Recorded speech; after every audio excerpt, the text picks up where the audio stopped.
بسم اللہ الرحمن الرحیم۔ السلام علیکم۔ کلاس 11ویں اسلامیات لیکچر نمبر 2۔ اس سے پہلے والی ویڈیو میں ہم نے اسلام کے تعارف کے بارے میں پڑھا، ٹھیک ہے، کہ اسلام کے لفظی معنی حکم ماننا، کسی کے سامنے گردن جھکانا اور اپنے آپ کو ان کے سپرد کرنا، ٹھیک ہے۔ دنیا میں جتنے بھی انبیاء کرام علیہم السلام تشریف لائے، ٹھیک ہے، انہوں نے اللہ تعالیٰ کے احکامات کے آگے اپنے سر کو جھکایا، ٹھیک ہے، اور اپنے آپ کو ان کے حوالے کر دیا۔ اب یہاں پر جو ہے آج جو ہم پڑھیں گے بنیادی عقائد۔ اب اعمال کی بنیاد ایمان پر ہے، اور ایمان اس پختہ عقیدے کو کہتے ہیں جو دل کی گہرائیوں میں اتر جائے اور اس میں شک و شبہ کی کوئی گنجائش باقی نہ رہے۔ ایسا عقیدہ روح میں رچ بس جاتا ہے اور دل و دماغ پر حاوی ہو جاتا ہے۔ پھر کوئی بات بھی اس کے خلاف نہیں سوچی جا سکتی اور نہ ہی کوئی عمل اس کے خلاف کیا جا سکتا ہے، بلکہ تمام اعمال اس کی وجہ سے اس کے اشاروں پر کیے جاتے ہیں۔ اس لیے نبی کریم صلی اللہ علیہ وسلم کو جب دین اسلام پھیلانے کا حکم ملا تو آپ صلی اللہ علیہ وسلم نے عقائد کی اصلاحات سے ابتدا فرمائی۔ سب سے پہلا تھا وہ ہے اللہ تعالیٰ پر ایمان، فرشتوں پر ایمان، آسمانی کتابوں پر ایمان، رسالت پر ایمان، آخرت پر ایمان، تقدیر پر ایمان اور موت کے بعد زندگی پر ایمان۔ یعنی ان تمام عقائد پر ایمان لانے سے انسان جو ہے وہ ایک سچا مومن بن سکتا ہے۔ اب سب سے پہلا عقیدہ جو تھا وہ ہے توحید۔ توحید کا مطلب ہے کہ اس بات کی گواہی دینا کہ اللہ تعالیٰ کے سوا کوئی بھی عبادت کے لائق نہیں، ٹھیک ہے، لا الہ الا اللہ محمد رسول اللہ، ٹھیک ہے، کہ اللہ کے سوا کوئی عبادت کے لائق نہیں۔ اب توحید کے لغوی معنی ہے ایک ماننا، یکتا جاننا، ٹھیک ہے، اور اصطلاح میں اس سے مراد اس دنیا کے پیدا کرنے والے اور اس کے پروردگار کو ایک ماننا، بے مثال ماننا اور صرف اسی کو عبادت کے لائق سمجھنا۔ حضرت آدم علیہ السلام سے لے کر اللہ کے آخری نبی حضرت محمد صلی اللہ علیہ وسلم تک جتنے بھی پیغمبر آئے، ٹھیک ہے، سب نے لوگوں کو توحید کی دعوت دی اور انہیں یہ بتایا کہ اس دنیا کی تمام چیزیں اللہ ہی نے پیدا کی ہے اور اسی کے حکم سے یہ سب کچھ ختم ہوگا۔ وہ ایک ہے، اس جیسا کوئی نہیں، صرف اس کی عبادت کرنی چاہیے اور اسی کا حکم ماننا چاہیے۔ اب یہاں پر عقائد کے اعتبار سے اللہ تعالیٰ کے وجود دو عقائد بیان ہوئے ہیں، وجود باری تعالیٰ، ٹھیک ہے، اور توحید فی الذات و صفات۔ سب سے پہلے جو ہے وہ ہے وجود باری تعالیٰ۔ تو اللہ تعالیٰ کے موجود ہونے میں کوئی عاقل اور سمجھدار شک نہیں کر سکتا۔ عقل کا یہی تقاضا ہے کہ ہم کوئی بھی چیز جب دیکھتے ہیں تو یہ یقین ہو جاتا ہے کہ اس کا بنانے والا ضرور کیا ہے، موجود ہے۔ یہ جو مکان نظر آتا ہے، ٹھیک ہے، یہ جو گاڑی چل رہی ہے، ٹھیک ہے، کسی کارخانے میں یہ جو کارخانہ چلانے والا ہے، ٹھیک ہے، کوئی مکان خود بخود نہیں بنتا، کوئی گاڑی خود بخود نہیں بنتی، کوئی کارخانہ خود بخود نہیں چلتا۔ پھر دنیا کا یہ عظیم الشان کارخانہ جو نامعلوم وقت سے اب تک ایک خاص نظام کے تحت چل رہا ہے، خود بخود کیسے پیدا ہو سکتا ہے اور کیسے چل سکتا ہے؟ زمین ایک خاص وقت میں سورج کے گرد اپنا چکر پورا کرتی ہے، آج تک اس میں ایک سیکنڈ کا فرق نہیں آیا۔ ستارے اپنے وقت پر ابھرتے ہیں، اپنے وقت پر نظروں سے غائب ہوتے ہیں، کبھی وہ اپنی رفتار نہیں بھولے۔ قرآن کریم میں آتا ہے ما تری فی خلق الرحمن من تفاوت، تو اللہ کی صفت میں کوئی فطور نہیں دیکھے گا، پھر نگاہ ڈال کے دیکھ کہ تجھ کو کوئی خلل نظر آتا ہے کیا؟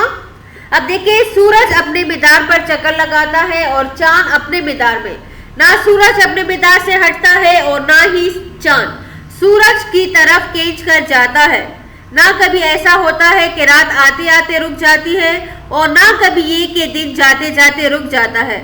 تو قرآن کریم نے اس کی حقیقت کی طرف یوں اشارہ کر کے فرمایا ہے لَلشَّمْسُ يَنبَغِي لَهَا أَن تُدْرِكَ الْقَمَرَ وَاللَّيْلِ سَابِقُ النَّهَارِ. نہ سورج کی مجال ہے کہ چاند کو جا ملے اور نہ دن رات سے پہلے آ سکتی ہے اور سب ایک ایک دائرے میں تیر رہے ہیں. اب قدرت کا یہ کارخانہ اسی نظم و ضبط کے ساتھ ایک نامعلوم مدت سے مسلسل چل رہا ہے. کیا عقل یہ مانتی ہے کہ اتنا بڑا نظام اتنی مدت سے مسلسل بغیر کسی چلانے والے کے چل سکتا ہے؟ ظاہر ہے عقل یہ بات نہیں مان سکتی. اس لیے خود یہ کائنات دن رات چاند سورج اور زمین کا یہ نظم و ضبط اللہ کے وجود کا ثبوت ہے. ٹھیک ہے. قرآن کریم میں آتا ہے ان فی خلق السماوات والارض واختلاف اللیل والنہار.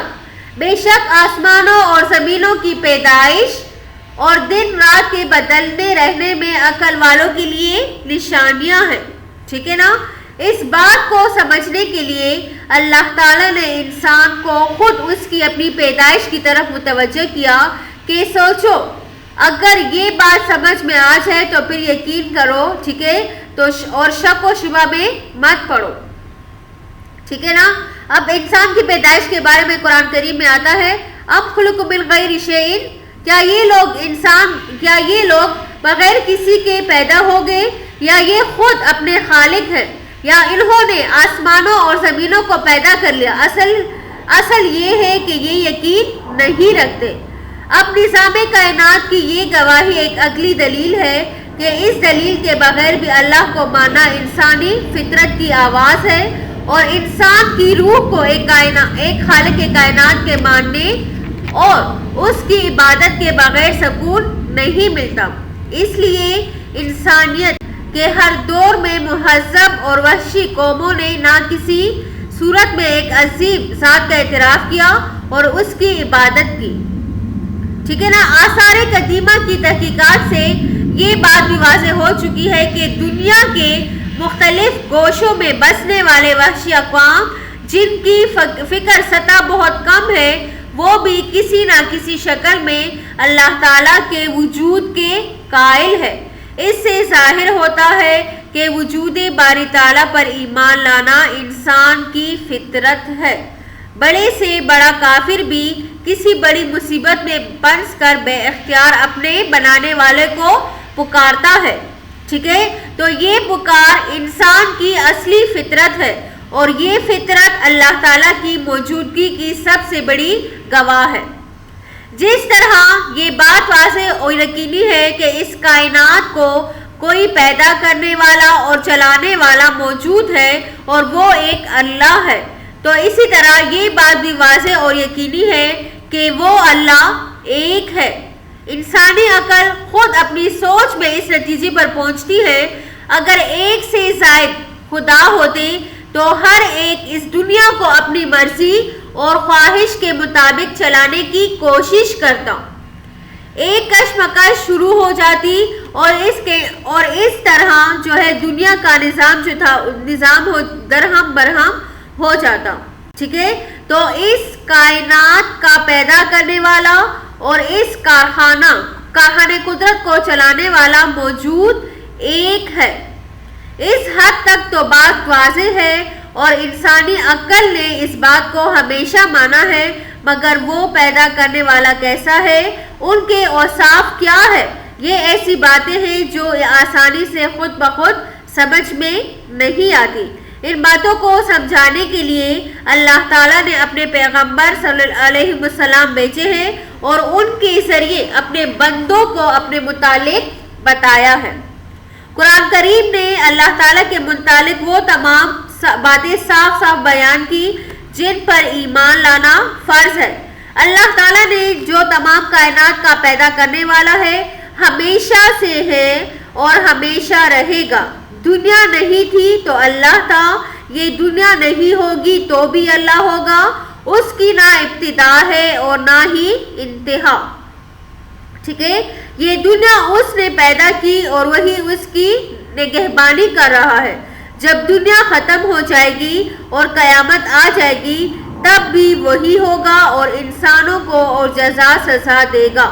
ٹھیک ہے، قرآن کریم میں آتا ہے کل شیء ہالک الا وجہہ، ہر ایک چیز اس کی ذات کے سوا فنا ہونے والی ہے. وہ اللہ اپنی ذات میں ایک ہے، نہ اس کا کوئی باپ ہے جس سے وہ پیدا ہوا، نہ اس کے بچے ہیں جو اس سے پیدا ہوئے، اور نہ ہی اس جیسا کوئی اور ہے. اس پر دلیل قرآن کریم کی سورت قل هو اللہ احد اللہ الصمد لم یلد ولم یولد ولم یکن لہ کفوا احد. آپ کہہ دیجئے کہ اللہ ایک ہے، اللہ بے نیاز ہے، نہ اس کی کوئی اولاد ہے. ٹھیک ہے، اور نہ وہ کسی کی اولاد ہے اور نہ کوئی اس کے برابر ہے. ٹھیک ہے نا. اب اگر سوچا جائے تو یہ سب باتیں سمجھ میں آتی ہے کہ جس نے دنیا کی ہر چیز پیدا کی ہے، ظاہر ہے وہ ہر چیز سے پہلے موجود تھا. جب اس نے یہ سب کچھ پیدا کیا اور ان کو جب چاہے فنا بھی کر سکتا ہے، ظاہر ہے اس کا کوئی باپ نہیں اور نہ ہی وہی خدا ہوتا، اس کے بچے نہیں، ورنہ وہ ضرور خدائی میں شریک ہوتے. اسی طرح خدا کا تصور ختم ہو جاتا. اس بے مثال ذات نے اپنا ذاتی نام اللہ رکھا. یہ نام کسی اور کے لیے استعمال نہیں ہو سکتا.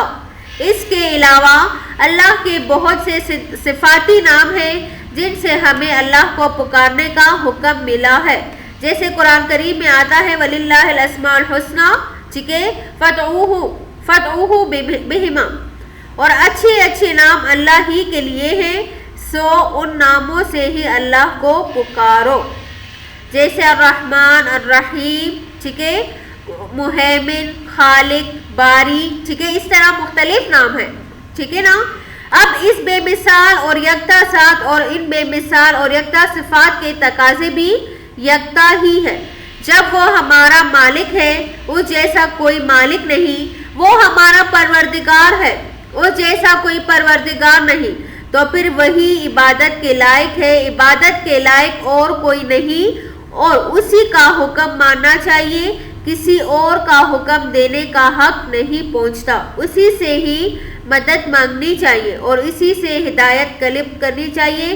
اسی لیے ہر نماز کی ہر رکعت میں قرآن کریم کی یہ سورت دہرائی جاتی ہے. الحمدللہ رب العالمین، ٹھیک ہے، کہ تمام تعریفیں کس کے لیے ہے؟ رب العالمین کے لیے ہے. الرحمن الرحیم، جو مہربان اور نہایت رحم والا ہے. مالک یوم الدین، مالک ہے یوم جزا کا. ٹھیک ہے. ایاک نعبد و ایاک نستعین، اے اللہ ہم آپ ہی کی عبادت کرتے ہیں اور آپ ہی سے مدد مانگتے ہیں. اہدنا الصراط المستقیم، دکھا دے ہم کو سیدھا راستہ. صراط الذین انعمت علیہم، ان لوگوں کا راستہ جن پر آپ نے انعام کیا. ٹھیک ہے. غیر المغضوب علیہم، اور نہ کہ ان لوگوں کا جن پر آپ غصہ ہوئے. ٹھیک ہے. ولا الضالین، اور نہ ہی گمراہوں کا. اب دیکھیں یہ سورت جو ہے اس میں اللہ تعالیٰ کی صفات کے بارے میں بھی ہے اور یہ بھی بتایا گیا ہے کہ مانگنے کا حق جو ہے وہ صرف اللہ تعالیٰ سے ہی ہے. تو آج ہم نے پہلا عقیدہ پڑھا. ٹھیک ہے. توحید فی الذات کے بارے میں، ٹھیک ہے، اور توحید فی الصفات کے بارے میں. یہ آج کے لیے اتنا کافی ہے. ٹھیک ہے. یہ آپ لوگ یاد کر لیں، باقی انشاءاللہ آگے چلیں گے. ٹھیک ہے. والسلام، شکریہ.